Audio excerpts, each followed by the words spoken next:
Hey guys, Joseph's Heart here. Today we'll be looking at the transparent 32-inch frameless smart TV.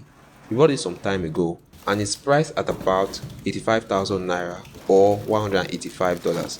However, should you get it? Let's find out.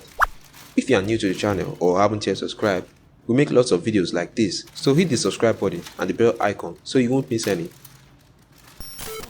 Inside the box you'll find the TV remote controller, the product warranty card and user manual, some remote controller batteries, a set of screws for wall mounting the TV, and the smart TV with the power cable attached to it.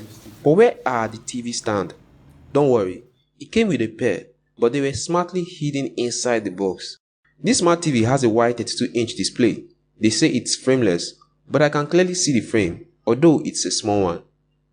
It has one HDMI port, an RJ45 port for network connectivity, two sets of AV input ports, an RF port for cable or antenna, two USB ports, and an audio output port for auxiliary cable, meaning you can use this with a headset or an earpiece. The screen resolution could be better. It is 1366 by 768p, so it can only deliver HD. But when you consider that even some laptops with smaller screen come in 1080p and 4K display resolution, you realize that this is quite small for a smart TV of this size. It obviously doesn't support HDR, but the picture quality is not bad. This smart TV has 4GB internal storage and 512MB RAM. It has Android version 9 OS, a quad-core processor, and a Mali G31MP2 graphic processor. I noticed that the smart TV does not have many integrated apps, not even Google Play services or voice control, which is a really convenient way of using smart TVs. Just then, I saw a TV Assistant app and thought, wow, is that like Google Assistant? I was disappointed to discover that it's just an optimization app for the TV.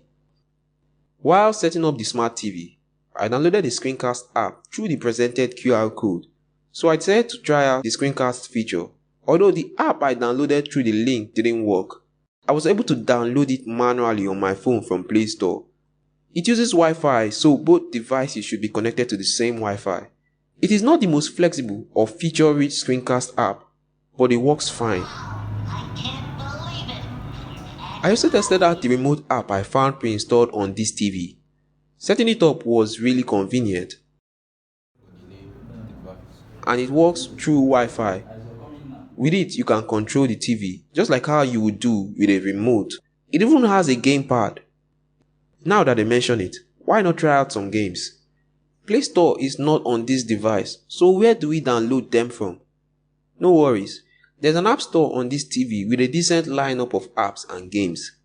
I downloaded Hungry Shark, the first game that caught my attention.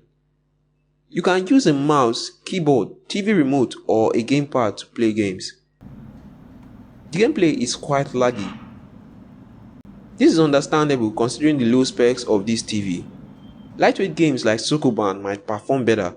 However, I don't recommend this TV if gaming is your primary objective.